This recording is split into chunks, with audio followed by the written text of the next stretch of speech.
My name is James Ball. I'm a consultant ophthalmic surgeon specialising in cornea, and I'm based at St James's University Hospital in Leeds.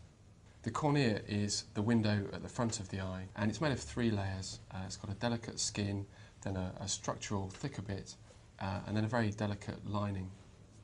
People need corneal transplants for two main reasons, either because the shape of the cornea is quite poor, or because the lining of the cornea has failed.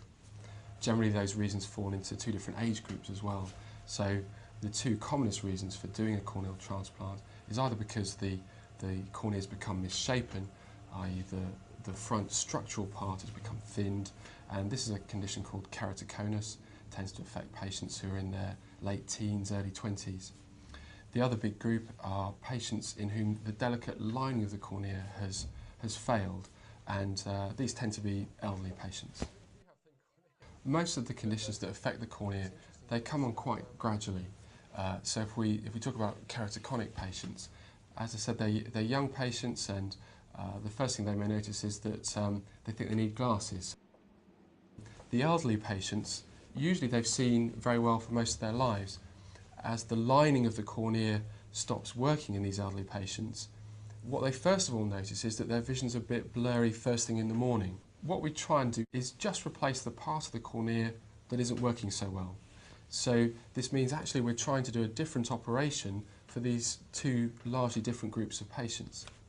So the elderly patients in whom the lining has failed, we leave most of their cornea alone, and we just remove the lining that doesn't work so well anymore.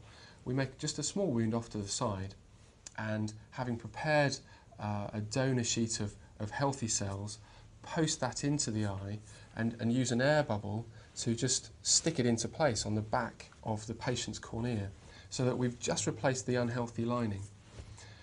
With the younger patients with keratoconus, their lining is fine, there's nothing wrong with that, but the problem is with the shape of the cornea. And so what we do for these patients is split the cornea so that they keep their healthy lining, and then we provide them with a nice shaped donor, and we stitch that into place. With all the kinds of corneal transplant that we do, in the early period it's really important that people don't rub their eye. We give them a protective shield that they must wear whenever they have a sleep or whenever they're going to have a nap. It's very important that when they're in the shower they don't get any tap water into their eye. When it's sticky, just bathing it open with some cooled boiled water. No eye makeup for the first month. No swimming for at least the first month. It's also really important that they don't rub their eye. Both kinds of corneal transplant are extremely effective, and full thickness transplantation for keratoconus, we know that at 5 years over 95% of these patients will have a healthy functioning transplant, which is giving them significantly improved vision.